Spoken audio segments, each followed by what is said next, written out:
you open that book, and different teachers understand it and see it different ways. And so if Dan's wrong, I'll let y'all know at the end of school.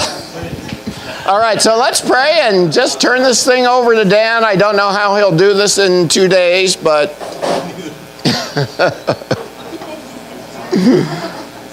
all right. Father, thank you so much for this morning and giving each of us life and breath, God. And we read in Acts that you determined where we should live and when we should live so that we could best seek you and find you, God. And we ask that today we would indeed see you and find you in this book. As Dan shares his heart, God, give us ears to hear, oh God, what the Spirit is saying to the churches and to ourselves, oh God. Speak plainly to us today through Dan's words, Father, in Jesus' name. Amen.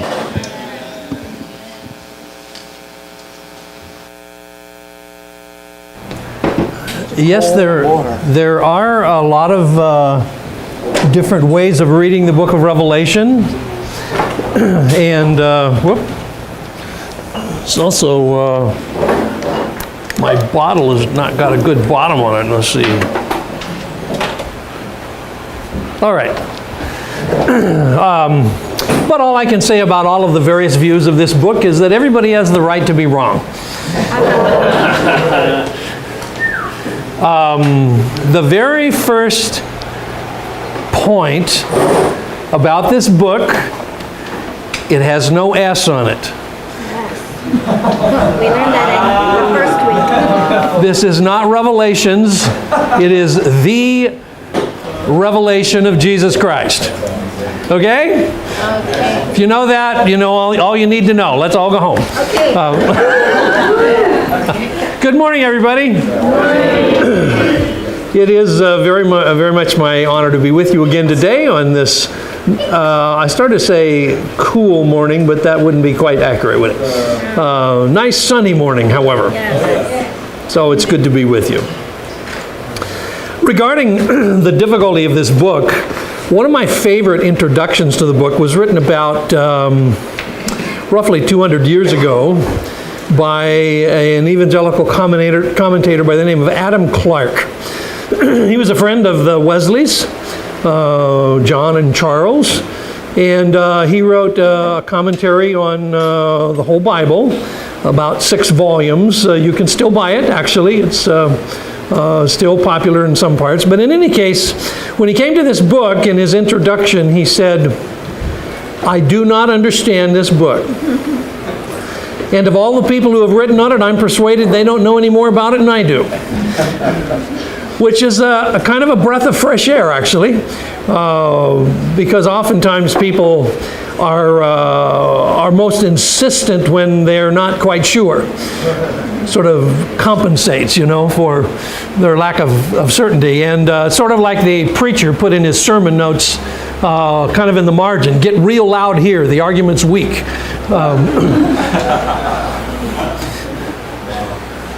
You didn't think that was very funny, did you?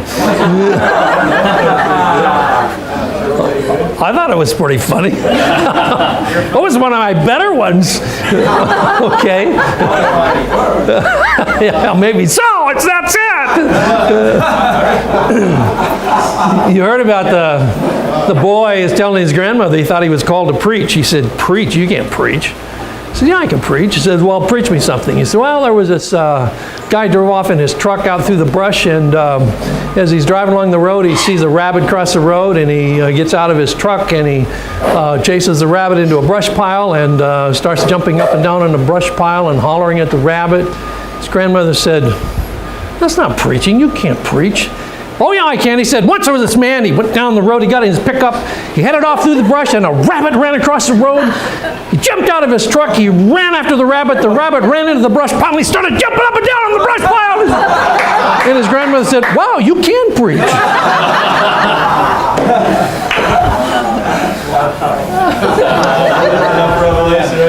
Now, there you go. All right. Well, let's see what we can do with this book today. In the first hour, I want to talk a little bit about some of the different views that are about this book and a little bit about its character, because it is a unique book. It is the only book of its kind in the Bible because it has a genre. By genre, I mean a literary style that is unique to the Bible. And literary style is important because if you don't understand literary style, then you really are going to miss much of what something has to offer. That's not only true of the Bible, that's true of any kind of literature. Some of you maybe had to read a work called Animal Farm, which is basically about politics, essentially. But if you think it's about pigs and cows, you have really missed the point because its genre is a different kind of genre. And the same would be true of everything from Aesop's fables to all kinds of literature. So in the book of Revelation, we begin right at the beginning, and it says it is written in 3 different forms. First of all, it claims to be a letter. Secondly, it claims to be a prophecy. And also it claims to be an apocalypse. All 3 characteristics of literature of these 3 kinds are going to be found in this book. Letter, prophecy, apocalypse. Yes? Oh, the TV is not on. Well, let's see here. Does that make a difference? All right. Andrew is a man.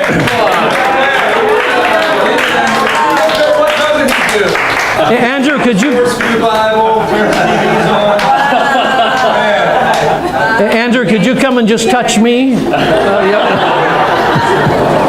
he helped with this. How many hours did you put in? None. We all know that. Hundreds of hours.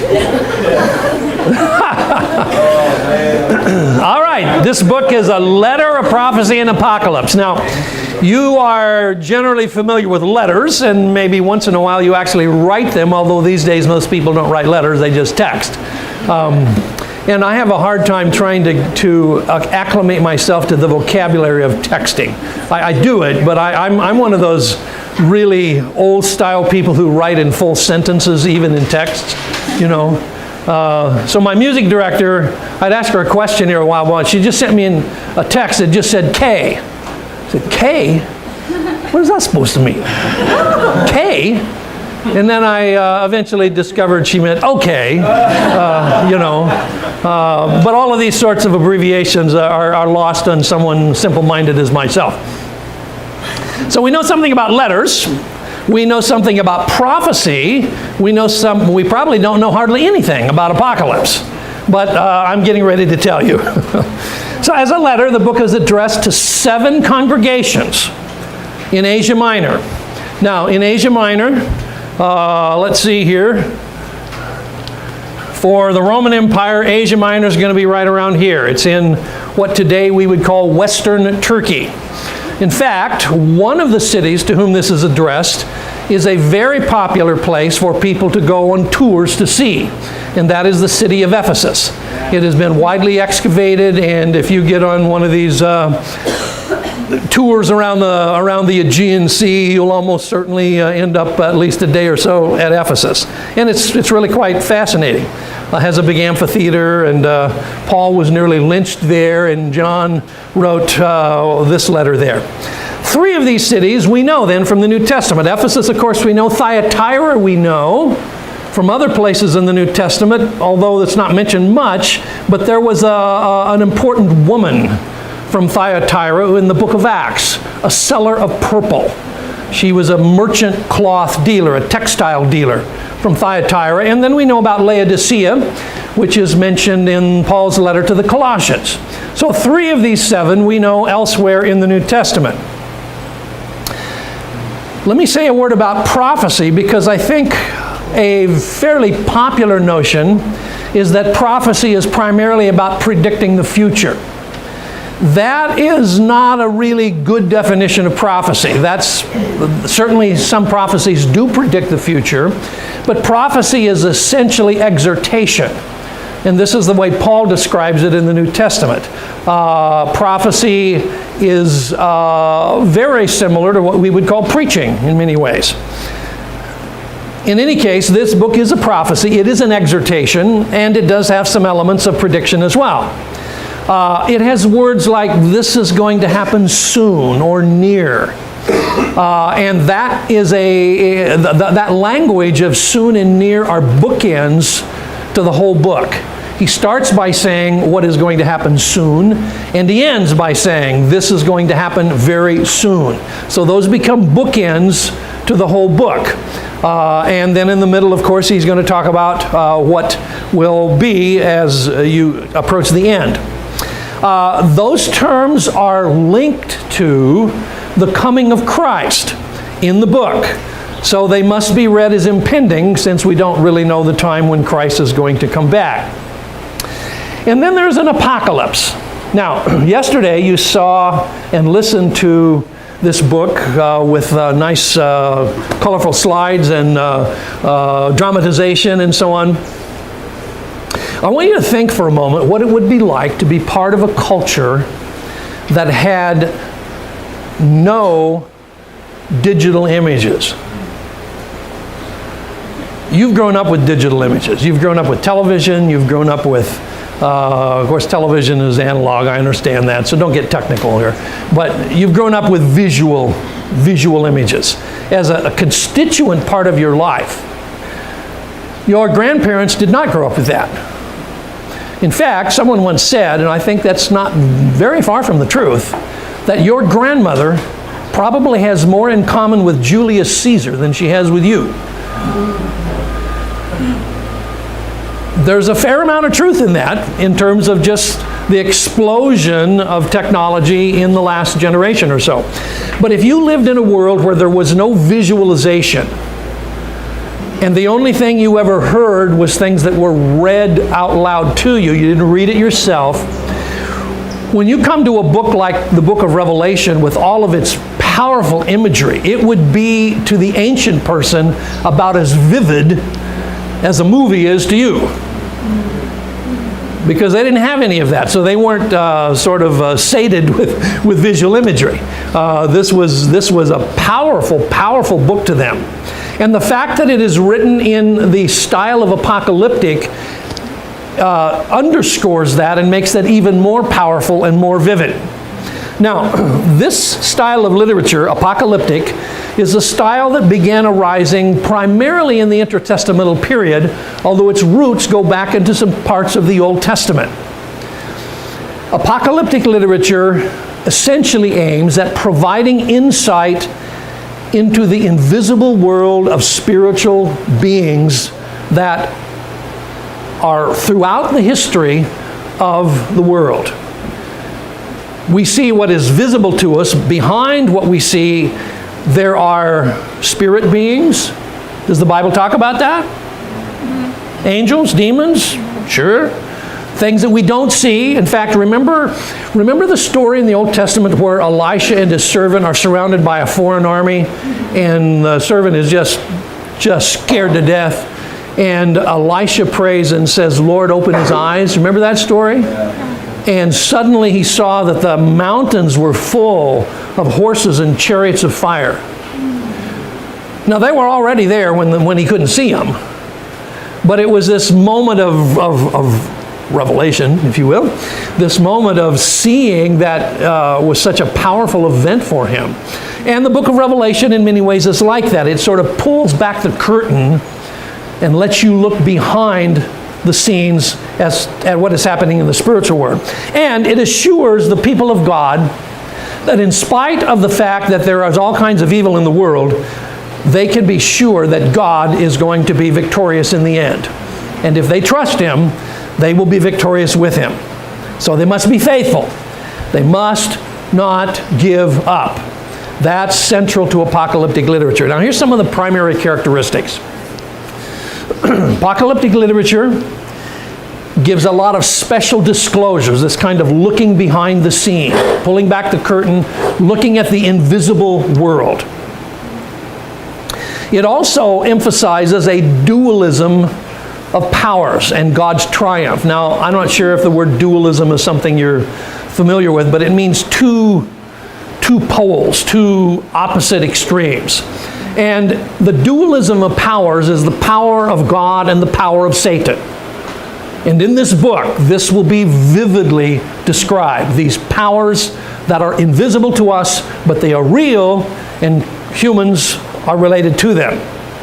There's also a dualism of ages, which is basically the, by the way, the Gangman style here, can I erase that without bothering anyone?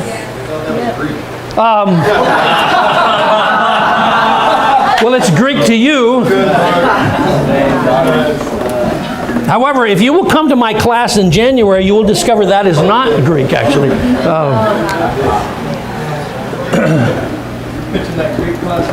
Yeah, I am. I'm doing my best. I'm drumming up sales here, you know. All right. So what you have is the present age, and then you have the age to come. This is what we mean by the dualism of ages. And in apocalyptic literature, this is always very sharply marked. If you read the apocalyptic works such as 1st Enoch or 2nd Baruch, or any of the ones that begin with the word apocalypse, like Apocalypse of Adam, Apocalypse of Jacob, Apocalypse of Abraham, all of them have this very sharp demarcation between the present age and the age to come, and they generally understand that this age transition is going to be abrupt. In other words, it's not a gradual movement from the present to the future. It's an abrupt one with all kinds of things happening in the heavens. Demons go wild, the power of God and angels are seen, and it's like a big showdown. Okay? So this is very typical of apocalyptic and will be typical of the imagery in Revelation, which at the same time is going to contain a lot of symbolism. Now, if you're reading a piece of literature that has symbolism and you don't recognize the symbols, you're in trouble. Okay? Apocalyptic literature has a lot of symbols, and a lot of them are common symbols through the various works of apocalyptic. From Jewish apocalyptic right into a book like the book of Revelation. So it's important then that when John begins this book, he says right in the first sentence, this is an apocalypse. Don't miss that point. This is an apocalypse. That's the very first sentence in the book. The apocalypse of Jesus Christ. Okay? So it is going to be full of symbols, particularly symbols that are animal type symbols and number type symbols. Those are very characteristic of apocalyptic literature. Animal symbols like lions, lambs, horrible beasts, locusts, okay, those kinds of things.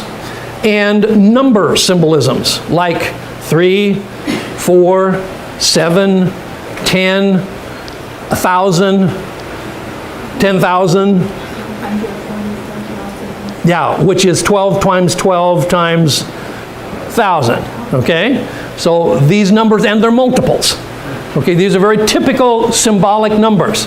Now, when you read a symbolic number, you must always remember you're not reading just a mathematical number. This isn't an issue of math. This is an issue of symbol. Okay? So if you read it mathematically, you are almost certainly going to be reading it incorrectly because you're trying to make it into something that it isn't intended to be.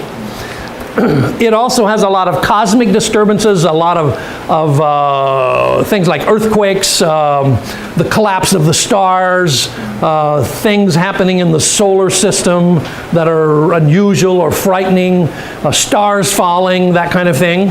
So a lot of cosmic disturbances, lots of angels and demons. Angelology and demonology, very typical of apocalyptic. In fact, it is in apocalyptic literature that we discover the names of the 7 archangels. Not in the book of Revelation, but in Jewish apocalyptic. So you come into names like Surakel and Raphael and so on. These are not names that are in the Bible, but they are names that are in Jewish literature, apocalyptic literature, as well as different names for demons and Satan. A favorite one that is an apocalyptic name for Satan actually crops up in the New Testament, and that is the name Belial. You ever read the term Belial in reading the New Testament? B-E-L-I-A-L?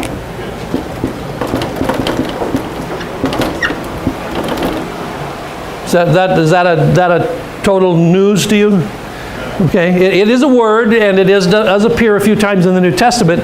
And if you try to find it in the Old Testament, you won't find it, because it's in the intertestamental literature of the apocalyptic writers. Okay? And often there is a messianic figure, some kind of champion. And interestingly enough, one of the favorite terms for this champion, especially in 1st and 2nd Enoch, is the term Son of Man. Ooh, no. Okay? So, when you read apocalyptic, you need to keep these kind of things in mind, because this is part of the style. Here are the roots of apocalyptic literature in the Old Testament, particularly the book of Daniel, Zechariah, and part of Isaiah, which uses imagery like this. In Isaiah, for instance, he talks about the great beast from the sea. Well, when you get to the Revelation, what do you hear? You hear about the beast from the sea. Okay, in Isaiah, it's a Leviathan, but nonetheless, it is the beast from the sea. In Zechariah, you have similar kinds of things, as well as the book of Daniel. Then in the Apocrypha, let me see here. Maybe I need to say, do I need to say a word about the difference between the Apocrypha and Pseudepigrapha? Let's do that. There are several books that were written by the Jews that were translated into Greek and therefore are part of the Septuagint, but that later the Jews decided were not Scripture. But many of the early Christians who were reading the Greek New Testament read these books. And so they were reading them in the churches. These are books like Judith, Tobit, 1st and 2nd Maccabees, the Wisdom of Solomon, Sirach, a number of works like that, Prayer Manasseh. Have any of you read any of those? You'll find them in a Roman Catholic Bible, because in the Roman Catholic Bible they are considered to be Scripture. You don't find them in a Protestant Bible. And on Monday I'm going to tell you why, so you'll have to wait till Monday to talk about that. But nonetheless, in this collection that is in the Roman Catholic Bible and is in the Septuagint, there is a work called Second Esdras, which is written in the apocalyptic style. And then in the period of about 200 more or less down to the time of Jesus, quite a number of works are written in apocalyptic style. These belong to what is called the Pseudepigrapha. And a lot of them actually have the title of Apocalypse. The Apocalypse of Abraham, the Apocalypse of Adam, Apocalypse of Daniel, Apocalypse of Elijah, Ezekiel, and so on. Now, none of these were written by Abraham or Adam or Ezekiel. So you need to keep in mind, these are not historical works, but they are attached to the names of famous people in Israelite history. But they are all written with the characteristics that I talked about a moment ago, this apocalyptic style. And the book of Revelation is similar in that it has this same style. So, whoops. As you're reading the book of Revelation, how does looking at this book as a publicly read letter to several congregations affect its meaning? See, this is a little bit different than, say, the book of Colossians, which is written to one congregation, or the book of, you can almost pick out, Philippians, something like that. It's written to one congregation. This is written to several congregations. So how does that affect the way that you read it? It makes it not to a specific crowd, so it can be applied to us. Yes, it has a broader application because it's to several churches. Now, there will be some special messages to each of the churches, and we will talk about that too. But in some sense, this is broader than just a one congregation letter. And in fact, each of the individual comments to the churches end with a statement, "He who has an ear, let him hear," which broadens this out So this means that what is said to these churches is also said to a broader audience. To anyone that has is spiritually attuned to what God is saying, they need to listen to this. Okay? Furthermore, it's interesting that the term that is used when it says, blessed is the one who reads this book, which is right at the very beginning, the verb that is used there is not the usual verb to read. This is the verb to read out loud.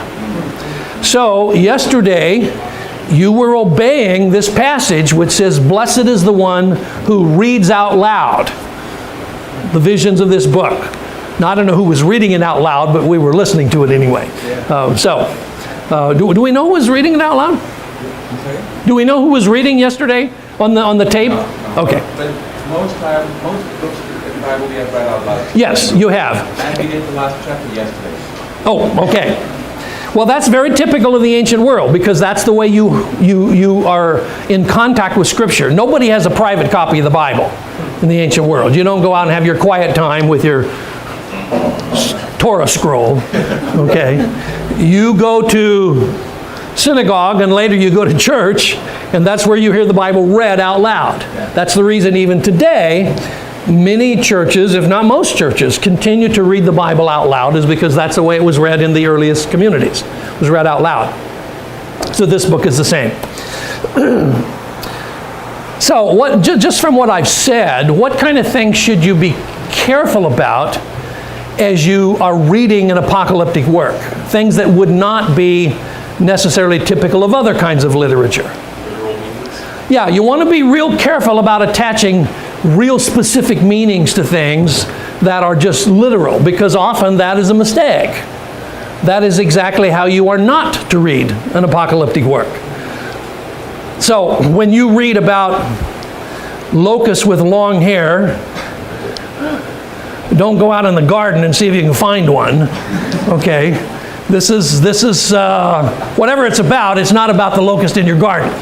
Okay, so you want to be sensitive to those kinds of things. Anybody else want to chip in on that? Yeah, Randy. It's not written to me as an individual, but only to a group setting. Yes, yes. Now, every individual can listen, but they're listening within the context of this broader circle. Yes, absolutely right. So no personal interpretation. Yeah, you don't read a passage and say, oh, God's saying something to me right here. Maybe not. He might say something to you, but I think the broader picture is the real essence here. Okay? Here's a question. Are there other parts of the New Testament, not whole books, but parts that are written in this style?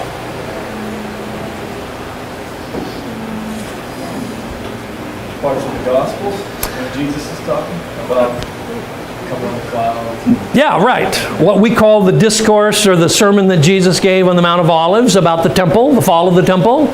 It's very much along the lines of this style. It has cosmic disturbance, the sun going dark. It's got a variety of kinds of symbols within it. So it verges on this style. Yeah, so there are some other places where you find something of this style in the New Testament.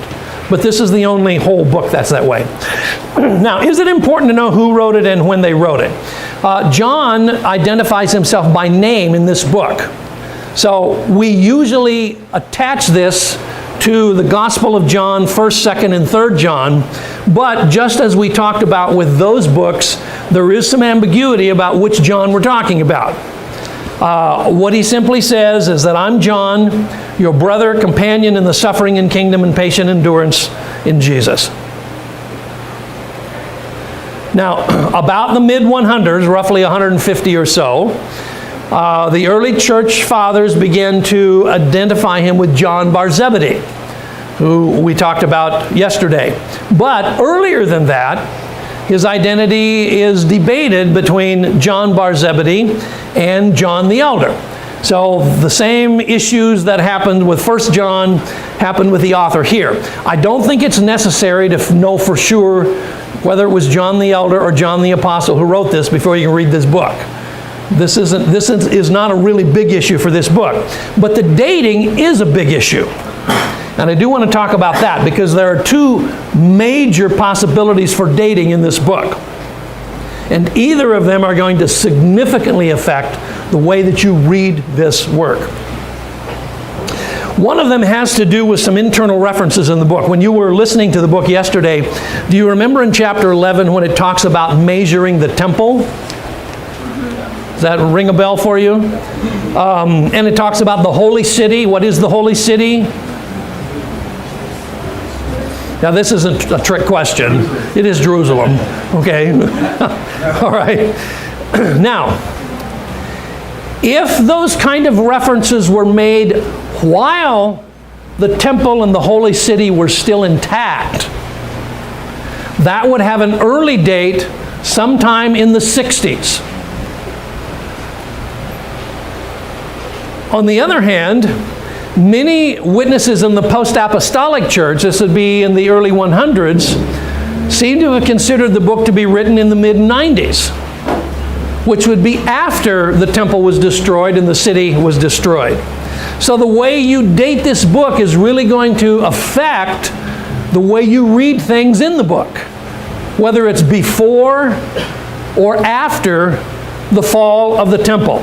Now, maybe I should spend just a moment and talk a little bit about what happened in the 60s in Jerusalem. Some of this you may have already covered, but I think maybe it's not a bad idea to review it. As you work your way along from Herod the Great, whose reign begins in about 40 BC, there is an increase, a gradual increase in zealotry. Oops. What is a zealot? Freedom fighter. Pardon? Freedom fighter. Freedom fighter. Yeah, a guerrilla fighter. Okay, usually with nationalistic agenda. Okay, there's an increase in this, and we find that there are a number of uprisings that happen which are described by Flavius Josephus in his work, The Wars of the Jews. And he will describe like a dozen at least, major uprisings of zealots during this period of time. And of course, it's during this period of time that we also have the life of Jesus. So we'll put the 3 years of Jesus here. Well, I can't write the word years. That's Greek. In case you need it. Okay. So you have the 3 years of Jesus' ministry, in which a lot of people were hoping that he would be a zealot. And he disappoints them pretty badly, because he says, that's not my kind of kingdom. That's not what I'm doing. But zealotry continues until you get all the way up to about 65 and 66. And at this point, the zealots in Jerusalem become such a powerful voice that they unite the Jews to revolt against Rome. Now that's a big deal, because Palestine and Jerusalem not very big, and Rome is really, really big. And they took the Romans by surprise, actually were able to drive them out of Jerusalem and Palestine. And so from 65, 66, right along in here, you're going to have a period of about 5 years where there is Jewish independence.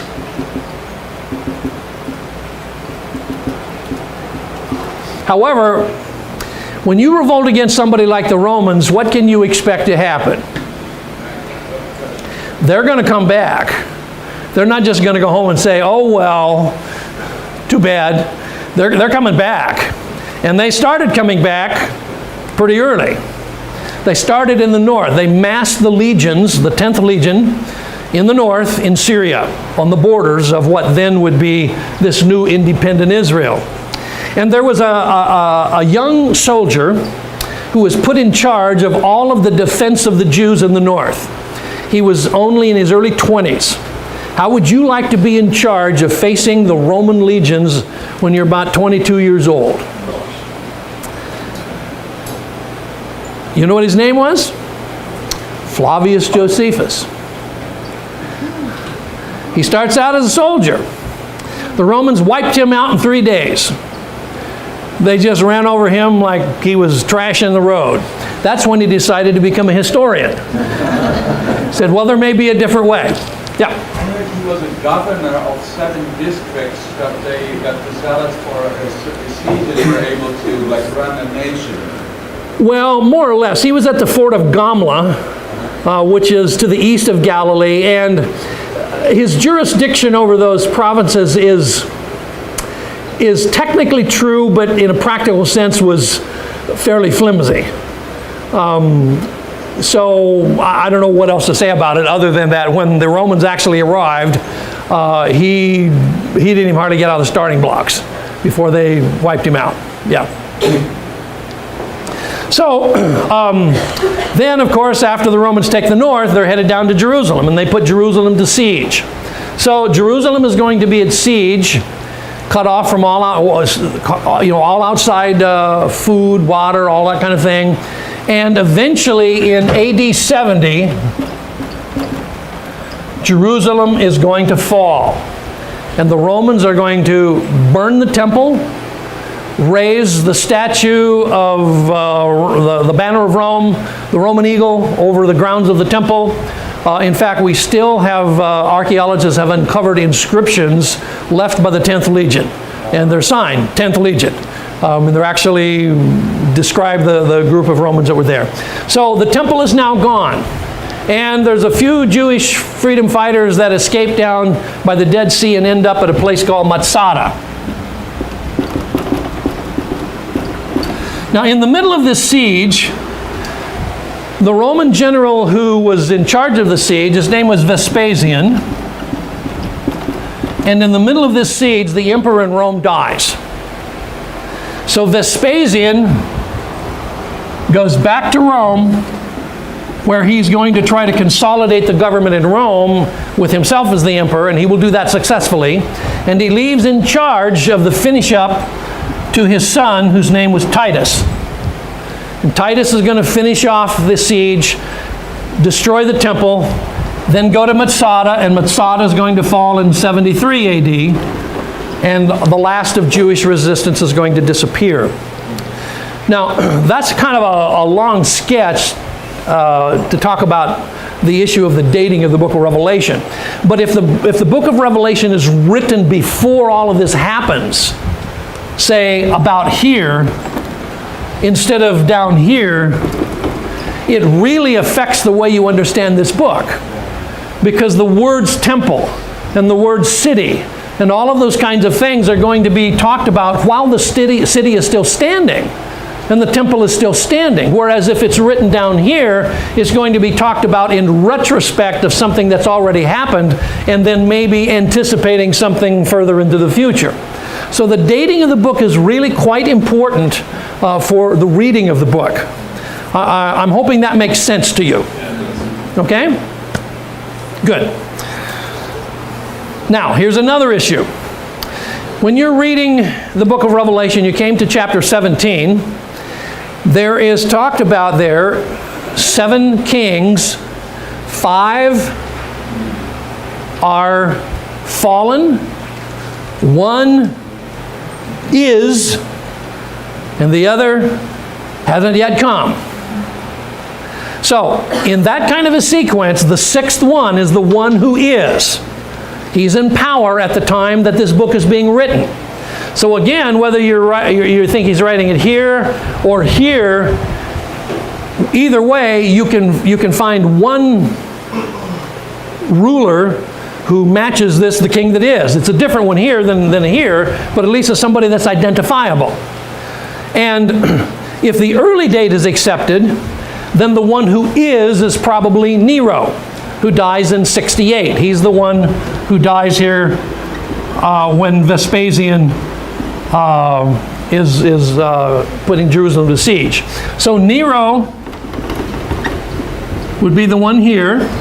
If, on the other hand, the later days accepted, the emperor is going to be Domitian.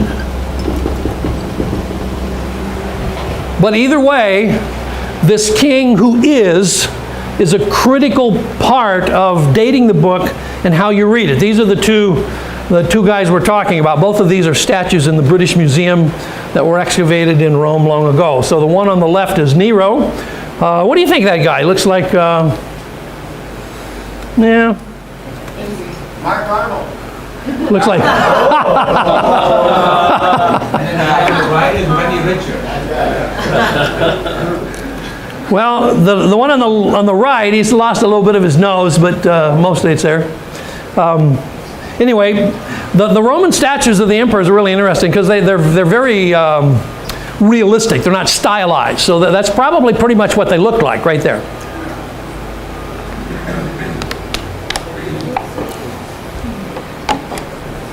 All right. If you had lived in the first century and heard this book read and heard about a king who now is, what might be your reaction? Let's suppose we did something similar in, I don't know, let's say United States. We're in the United States. There's 7 presidents. 5 of them are gone, 1 of them now is, and the other hadn't yet come. So what would we think? Who is the one who is? Barack Obama. Okay? And if you want to go through the ones that, you know, you can go through the Bushes and all that, the ones that are fallen, so to speak. And the one who's yet to come, which is, we don't know. We don't know, but we are afraid. Okay. So you can see how this book would immediately have relevance for the people who are hearing it because of this kind of language. Yes? Well, it's interesting because they say five words. So, like, in the time period, like, how, like, say Nero, right, is the current one. Let's just go Okay. with one. Like, 5 before, where does that fall in the Roman Empire? I'm pretty sure there were way more before that, right? So why is 5 significant? Is that... We are going to get to that. Yeah. That is an excellent question. It's an excellent question. And there you go. All right. You are the hero of the day. I'm going to postpone it a bit, though, because I want to wait till I actually get to the passages to talk about it. But that's a very, very good question and a very important question. All right, John is writing this from a little island called Patmos. Not a very big island. This picture shows actually quite a bit of it. John, traditionally at least, has his vision right up about here. There's a cave right up here that's called St. John's Grotto or St. John's Cave. Kind of a shallow cave on this little road that winds its way up to the top of the mountain here. Today, of course, there's a little village down on the seacoast there. And if you take one of these tours of the Eastern Mediterranean, you may actually visit the island of Patmos. At the time that John was there, this was mostly used for mining. And whether John had to work in the mines or not, we don't know. Maybe he did. But in any case, this is the island he's on. Now we come to this question, why are there so many different interpretations of this book? And how have Christians read it in the past? So we're going to try to answer those 2 questions this morning. First of all, the trend over the centuries has been that interpreters tended to view the book as somehow about their own time. They read it prophetically, and regardless of whether they're living in the 700s, the 1100s, the 1600s, or the 20th century, they still have tended to read this book as though it was somehow about them. In fact, you still hear questions like this. I have this question cropping up to me with some frequency. Is the United States in the book of Revelation? Well, I want to say, well, why would it be? I mean, why would you even ask that kind of a, I don't say dumb question because that's insulting, but in my private mind, I'm saying, why would you ask that dumb question? What makes you think that? But nevertheless, that's the way readers have tended to read this book. And because of that, there has been a wide range of interpretations. If you're reading it as though you were living in the 700s, you're obviously going to read it differently than as if you read it in the 20th century. And so there's been a plethora of interpretations. And the centuries have marched on, and by the time of our period in history, people have thought this book was about everything from the fall of Rome, the rise of Islam, the wars of Napoleon, the aggression of Germany in World War I and World War II. In fact, in World War I, many Christians, both in America and Europe, thought that Kaiser Wilhelm II was the Antichrist. And they tied it directly to a passage in Zechariah, which says that the bad shepherd will be blind in one eye and crippled in his hand. And old Kaiser Bill, he had a monocle, and his one hand is kind of like this, that's got to be him, It's got to be him. Well, it wasn't him. And everybody from Henry Kissinger to John Kennedy to Yasser Arafat. In fact, I was on an SBS teaching stint here a few years ago in England, and a woman came up to me and gave me a book that proved beyond any shadow of a doubt that Yasser Arafat was the Antichrist. Well, he died that year, and of course that kind of made that book obsolete. I was on about 1998. I wrote a book with a series. There was a series of books, about 12 books written by different scholars in America and Britain on a series of theological subjects, and one of them was mine. And so I went through a series of radio interviews all over the country about this book. And I remember being on a live interview, and some woman from Atlanta, Georgia called in and said, now that Juan Carlos of Spain is the Antichrist. I said, no, I guess I didn't know that. Man, the old guy is like 89, he's doesn't got a lot of energy left to be the Antichrist. But she was quite convinced that Juan Carlos of Spain was the Antichrist. And then he died, and so, of course, that idea went down. So there's been all these kinds of ideas. All we know from post-apostolic literature of the early Christians is that they expected to see what this book talks about. Several of the early fathers in what we call the post-apostolic fathers, this would be like Clement, Polycarp, Irenaeus, they talk about the visions of this book as something that Christians will see. Now, maybe some of them might say something Christians had already seen, but at least something that Christians would themselves see. Now, let me give you another case in point. 999 AD. I remember this year well. I was just a boy.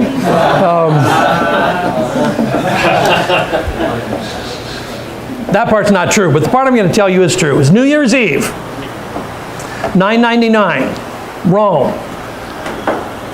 And the Pope, Sylvester II, is doing Eucharist, the Mass. Now, what's significant about the change from 999 to the next year? It's the end of 1,000 years. Is that a number in the book of Revelation? It's a number in the book of Revelation. A lot of people thought, when you got to the year 1000, baby, it's over. It's all wrapping up. We're out of here. And that night, which is a midnight Mass, so that means at midnight you're going to make the big change, 999 to 1000, midnight Mass in St. Peter's, 1,000 years of Revelation 20 is going to be complete, and the day of God's wrath on the whole world is going to begin. The earth will be burned up into ashes, all that kind of stuff. So, according to actual eyewitnesses from 999, there were people in the church laying face down on the cobblestones with their hands outstretched in the form of the cross, waiting for the end of the world. And according to witnesses, there were at least 2 or 3 of them that died of heart failure in the service. They were so distressed and overcome, they actually died because they thought the world was going to end. And they thought it would end when Pope Sylvester pronounced the blessing on the bread and the cup and transformed it into the body and blood of Christ. They figured that has to be the moment, which is right about midnight. And then, of course, they all had to go home and get up the next morning and go to work, and ended up not being the thing. And we look at that and we think, man, surely they knew better than that. But when the year 1999 crossed over into 2000, there was a lot of people thinking about the same thing. Oh, yeah. And a lot of them were Christians. People were storing up food and water, believing that Y2K would usher in doomsday. all the computers in the world would die, therefore all the utility systems would go down, and it would just be chaos all over the world. A lot of people very, very strongly believe that, and were very frightened by that. And I had a hard time convincing them otherwise, although I did my very best. that probably was wasted motion. But in any case, people throughout history have tended to view this work as about their own time. Now I want to go through 5 major ways of reading this book that have come up in the history of the world. So let's stop at this point and see if what I said so far makes sense, and if you have questions about it, this is a good time. Okay?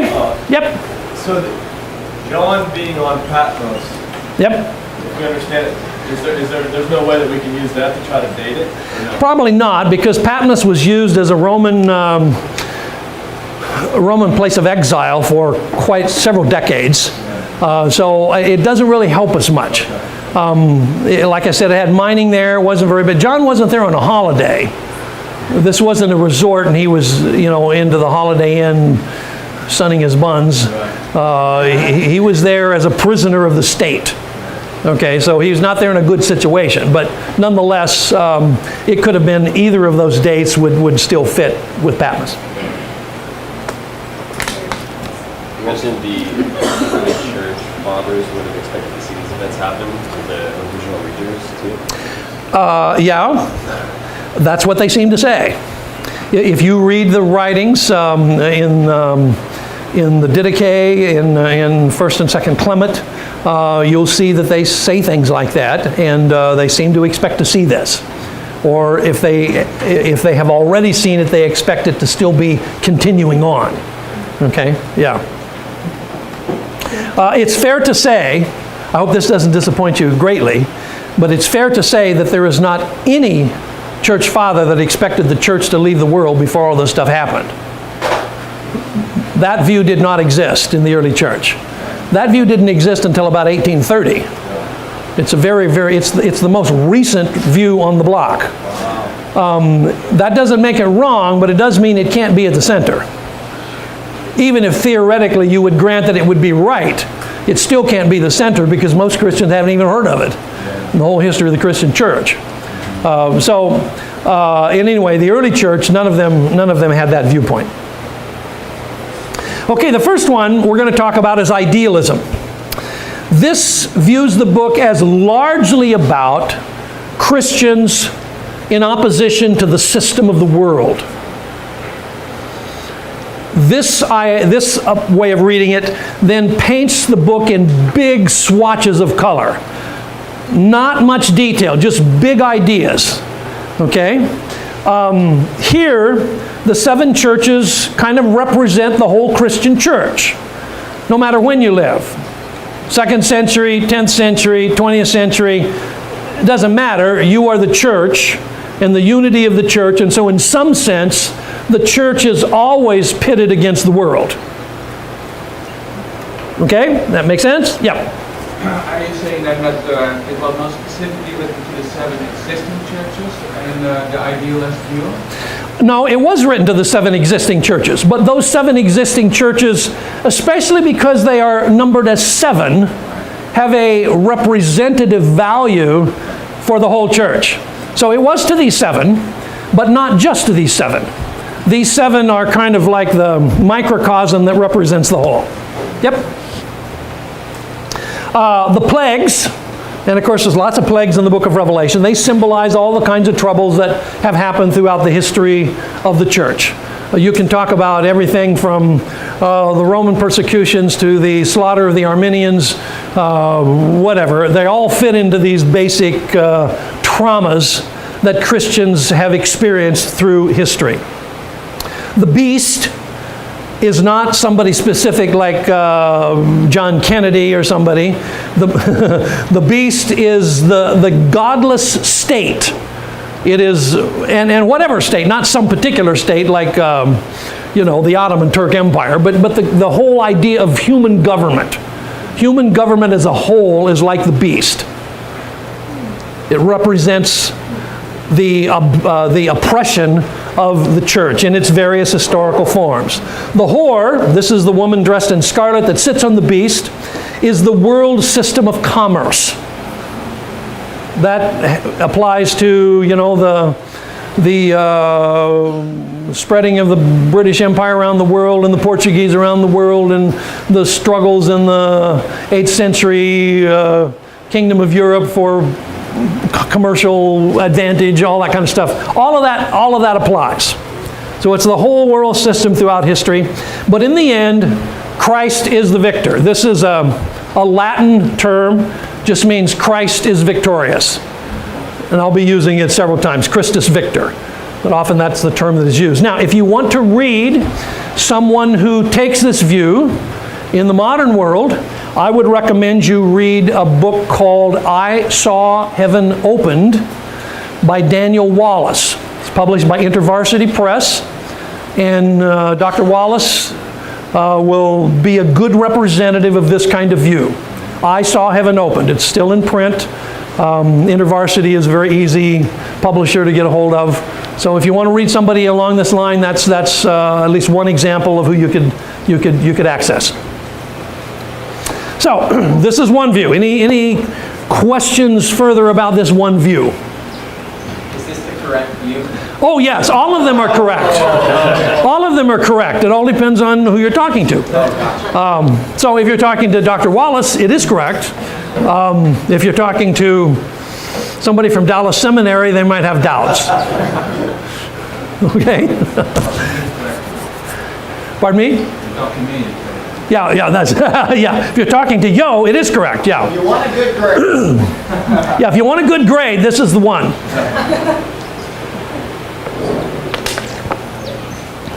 All right. Historicism, and we'll do this one and then we'll take a break. Historicism sees this book to be read as the true church versus false religion. So whereas the first view had a much stronger component of human government, this one has a much stronger component of false religion. Okay? That's a major difference. Here, the 7 churches are historical, and they are fighting false religion. The seals and the trumpets are disasters in the world up until the time that Christianity became legal. But Christianity became legal in 312 at the Edict of Constantine, and from that time on, then the persecutions of Christians largely stopped. The beast is papal Rome. So in this view, the beast is pretty specific. It's the Roman Catholic Church with the Pope at the head. And the beast's mark is obedience to the Pope. So you can see, as opposed to the first view, which was very general, this one gets real specific. Babylon is Rome, the seat of the Pope. The Roman Church is the whore. And the people of God are the Protestants. Anybody have a guess when this view became popular? 16th century. In fact, in the Protestant Reformation, most Protestants held this view. So much so that this was loosely called the Protestant view of the book of Revelation. Now, right or wrong, this was the way they thought of it. There still are Christians who may hold to this view. And if you want a work that really outlines this view in quite a lot of detail, it's a bit dated, but it's still in print, still accessible. It is called The Two Babylons. The Two Babylons by Alexander Hislop.